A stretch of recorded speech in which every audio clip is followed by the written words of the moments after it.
पूरे social media पर एक 3 मिनट की क्लिप को निकाल कर ऐसे पेश किया जा रहा है कि कैसे मैं और साथ साथ निवेदिता मेनन हम दोनों हिंदुओं के दुश्मन हैं। सलमान लड़के क्यों पसंद है? हाँ, ये मुझे हमेशा लगता है कि ये कहते कहते इनको शर्म नहीं आता कि हिंदू मर्द क्यों नहीं कर सकते ये। नमस्कार, स्वागत है आपका इस खास कार्यक्रम में। मैं हूँ आरफा खानम शेरवानी। फरवरी के महीने में मैंने सेलिब्रेटेड ऑथर, रिसर्चर और प्रोफेसर निवेदिता मेनन के साथ ये पॉडकास्ट रिकॉर्ड किया था। इस पॉडकास्ट को काफ़ी तादाद में देखा गया और साथ साथ सैकड़ों की तादाद में लोगों ने कमेंट्स भी किए। लेकिन अब अचानक इस पॉडकास्ट को नई ज़िंदगी मिल गई है। ये नई ज़िंदगी कैसे मिली है? ये नई ज़िंदगी मिली है ट्विटर पर और साथ ही फेसबुक और इंस्टाग्राम पर, यानी पूरे सोशल मीडिया पर एक 3 मिनट की क्लिप को निकाल कर ऐसे पेश किया जा रहा है कि कैसे मैं और साथ साथ निवेदिता मेनन हम दोनों हिंदुओं के दुश्मन हैं। हम बीजेपी के आलोचक नहीं हैं, संघ के आलोचक नहीं हैं। संघ का मतलब है, बीजेपी का मतलब है हिंदू धर्म और हिंदू धर्म का मतलब है भारत। आप समझ रहे हैं ना? यानी एक व्यक्ति से ये शुरू होता है और फिर सीधे देश पर आ जाता है। एक व्यक्ति को देश बना दिया गया है, एक आइडियोलॉजी को देश बना दिया गया है। यहाँ पर आप ये देखिए कि मैं इस बारे में बात नहीं करती और मैं ज़्यादातर जो संघी प्रोपेगेंडा है, जो उनकी पूरी प्रोपेगेंडा की मशीनरी है, वो किस तरीके से काम करती है, इसको बखूबी मैं जानती हूँ। 12 साल से नरेंद्र मोदी जी के शासनकाल को कवर कर रही हूँ और उससे पहले भी संघ तो 100 साल पुराना है, आरएसएस। तो जाहिर है बिना उन्हें समझे हुए भारत की राजनीति को भी नहीं समझा जा सकता। तो सीधे तौर पर आप ये देखिए जो संघी मशीनरी है वो किस तरह से काम करती है, उसको मैं अच्छे तरीके से समझती हूँ। आप भी समझते हैं कि कैसे उल जलूल तरीके से आउट ऑफ कॉन्टेक्स्ट, संदर्भ से निकाल के बातचीत को पेश किया जाता है लोगों के सामने, ताकि उनकी जहन साजी हो सके, उनको इंडॉक्ट्रिनेट किया जा सके। अब मैं आपके सामने यहाँ इसलिए पेश हुई हूँ कि कुछ ऐसे लोग भी जिनको मेरी नज़र में उदारवादी लोग हैं या लोकतंत्रवादी लोग हैं, कहीं उनकी नज़र में ये उलझन ना हो, और आपको भी ये समझाने के लिए कि मुद्दा कितना महत्वपूर्ण है। क्योंकि अब इस तरह के न्यूज़ संस्थानों ने भी इसको कवर करना शुरू कर दिया कि फरवरी के महीने में रिकॉर्ड किया गया पॉडकास्ट क्यों अब प्रकाश में आ रहा है और किस तरह से निवेदिता मेनन और आरफा खानम शेरवानी हिंदू धर्म की दुश्मन हैं, वो संघ की दुश्मन हैं, बीजेपी की दुश्मन है।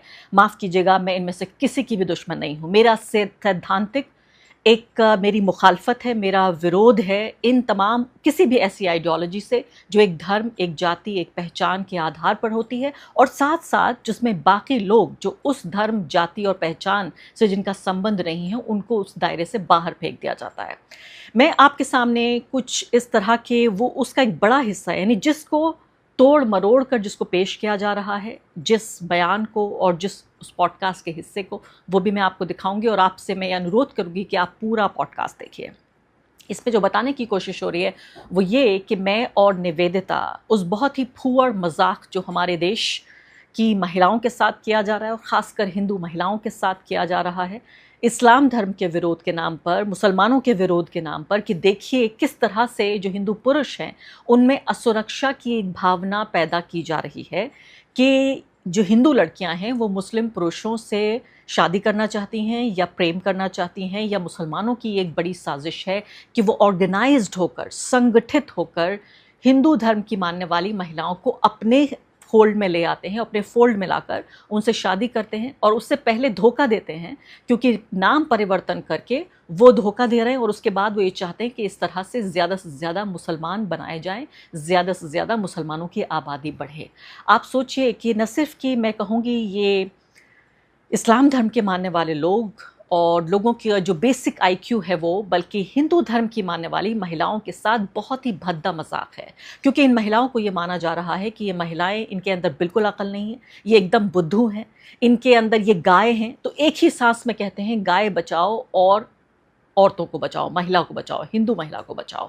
ये पूरा जो एक पूरा आडंबर, ये पूरा एक प्रोपेगेंडा मशीनरी तैयार की गई है जिस पर इस वक्त देश में आपको ये जान के हैरानी बिल्कुल नहीं होनी चाहिए कि 1 दर्जन से ज़्यादा ऐसे राज्य हैं जिन्होंने लव जिहाद को लेकर, कन्वर्जन को लेकर, किसी भी नाम देकर उसको, एंटी कन्वर्जन या लव जिहाद या कोई भी नाम देकर कानून बना रखा है जिसमें 2 धर्म के मानने वाले बिना प्रशासन की अनुमति के एक दूसरे से शादी भी नहीं कर सकते।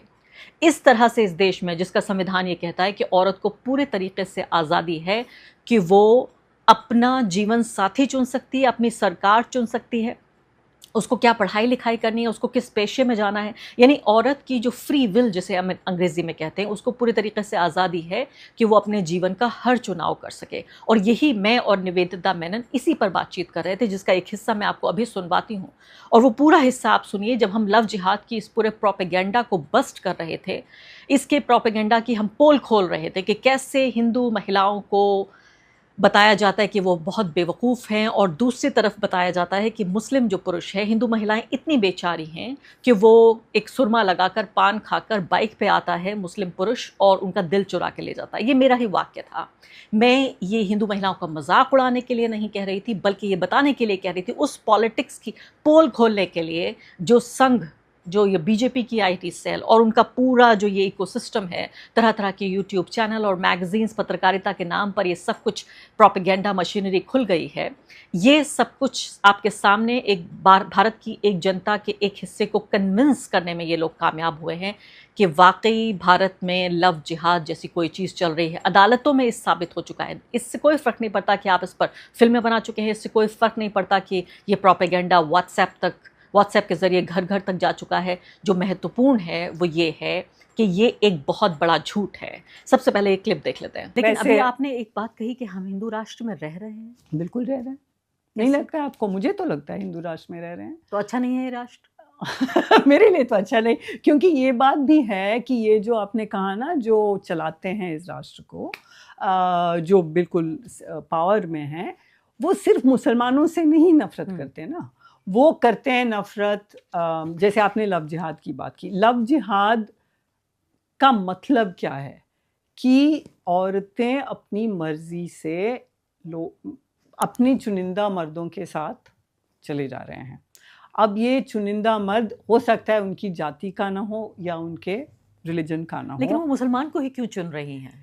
नहीं, इसीलिए कि हिंदू राष्ट्र का एनिमी मुसलमान है, वो तो हम में अग्री में, वो तो हमने कह ही दिया। इन लड़कियों को मुसलमान लड़के ही क्यों पसंद आते हाँ, हैं? ये मुझे हमेशा लगता है कि ये कहते कहते इनको शर्म नहीं आता कि हिंदू मर्द क्यों नहीं कर सकते ये।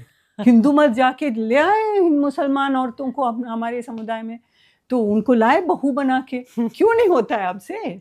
तो ये कहने में उनको शर्म नहीं महसूस होती कि हमसे नहीं होता, वो करते हैं, वो हमारी लड़कियों को छीनते हैं, हमसे नहीं होता। तो शर्म नहीं आती है उनको ये कहने में।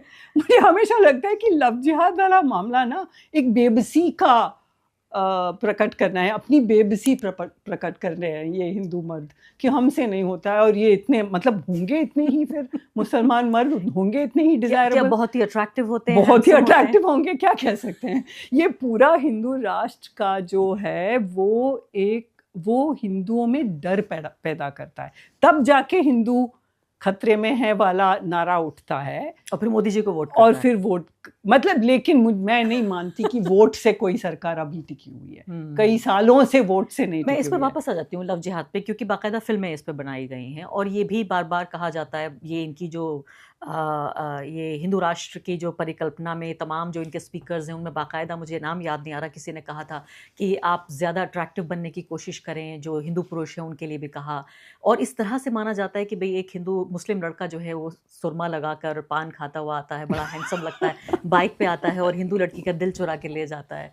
लेकिन ये भी जो आपने कहा, इसकी काट ये है कि हिंदू लड़के ऐसा क्यों नहीं कर पा रहे हैं। उसकी काट ये है, सुरमा is available to them also, और एक तावीज़ भी पहनना चाहिए वो कर लो।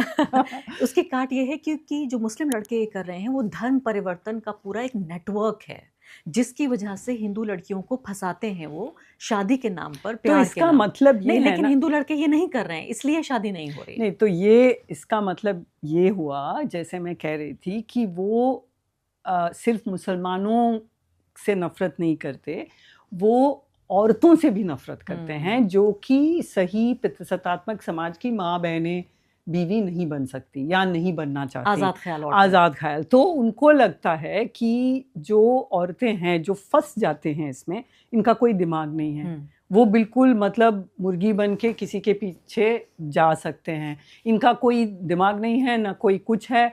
मतलब यही है ना कि कोई भी सुरमा पहन के आया और आप उसमें फंस जाते हैं। तो चलिए मुसलमान चला रहे हैं ये जिहाद, लव जिहाद में भी, मतलब मान भी लेते हैं कि वो मतलब वो पूरा साजिश है और उनका ये है कि हम मुसलमानों की तादाद बढ़ाएंगे। इस पे मैं एक्चुअली एक बात और कहना चाहूँगी, लेकिन इसको ख़त्म करें पहले।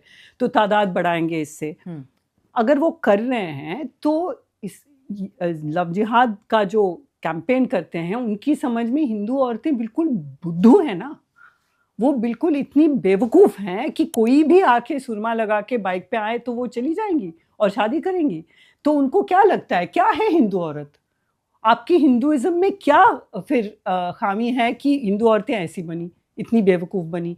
तो आपका तो फिर कुछ प्रॉब्लम है ना, आप अपने घर में झाँक के देखिए ना क्या प्रॉब्लम है। हिंदू हाँ, मतलब क्या नहीं, सब तो समझाने वाली बात है, उनको फिर लॉकअप करना, फिर फ़ोन नहीं देना। तो लव जिहाद से औरतों पे काबू रखना, औरतों की आज़ाद ख्याल पे काबू रखना, तो वो भी एक एनिमी है इनके लिए। हमें ये भी सोचना चाहिए कि हिंदुत्व के जो फोर्सेस हैं, हिंदू राष्ट्र के जो आइडियोलॉग्स हैं, उनको कन्वर्जन से इतना डर क्यों है? क्योंकि मैं ये मानूंगी कि एक डेमोक्रेसी में हमें कई सारी चीज़ें चुनने की आज़ादी होनी चाहिए। अपने लाइफ पार्टनर को चुनने की आज़ादी, अपना धर्म चुनने की भी आज़ादी होनी चाहिए। क्यों नहीं होनी चाहिए? अगर आप चाहते हैं कि धर्म परिवर्तन करो तो इसको इतना डरावना क्यों मानते हैं? वो कहते हैं जबरन धर्म क्यों परिवर्तन। नहीं, वो कहते हैं जबरन, लेकिन वो कहते हैं बेसिकली हम जानते हैं कि इसका लॉजिक ये है कि वो समझते हैं और वो कहना चाहते हैं कि हिंदूज मेजॉरिटी में है, उनका पूरा पॉलिटिक्स जो है हिंदू मेजॉरिटी में है, इस पे टिका हुआ है। अब अगर हम सवाल इस पे उठाना शुरू करें कि आप किसको हिंदू मानते हैं? मानते हैं आप दलित को हिंदू? मानते हैं आप? और तो क्या होता है कि हिंदू वो कहते हैं मेजॉरिटी में है, लेकिन बार बार सनातन धर्म की बात क्यों आ रही है आजकल? सनातन धर्म तो ब्राह्मणिज्म है।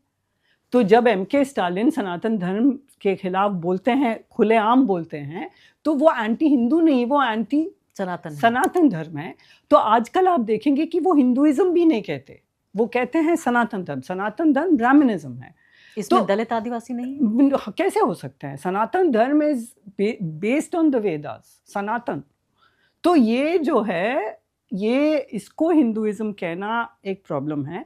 और ये जो पॉलिटिक्स जो मेजॉरिटी के आधार या मेजॉरिटी का क्लेम पे चलता है, ये तो बिल्कुल ही बकवास है ना। 80% हिंदू हैं और हम जानते हैं कितने सालों से यहाँ ये तथाकथित मुस्लिम रूल था। ये जो मतलब तरह तरह के डायनेस्टीज़ को एक साथ मुस्लिम कहना गलत है, लेकिन थे मुस्लिम, वो मतलब एक दूसरे से लड़के ही फिर ये भी ना। कितनी दिलचस्प बात है। हाँ, हर empire defeated the previous empire. ऐसा लगता है कि सब आपस में भाई बहन थे और सब बहुत प्यार से रहते थे। नहीं, बिल्कुल नहीं। और इस सब के बाद मुसलमान क्या अभी 11, 12, 13% है। अगर वो चाहते तो क्या 80% मुसलमान नहीं बन जाते? अगर वो जबरन कन्वर्जन होता था, तो how did we end up as with Muslims being a small percentage of this country? और आगे बढ़ने से पहले एक अदना सी गुजारिश कि आप मेंबर बनिए मेरे चैनल का आरफा खानम शेरवानी।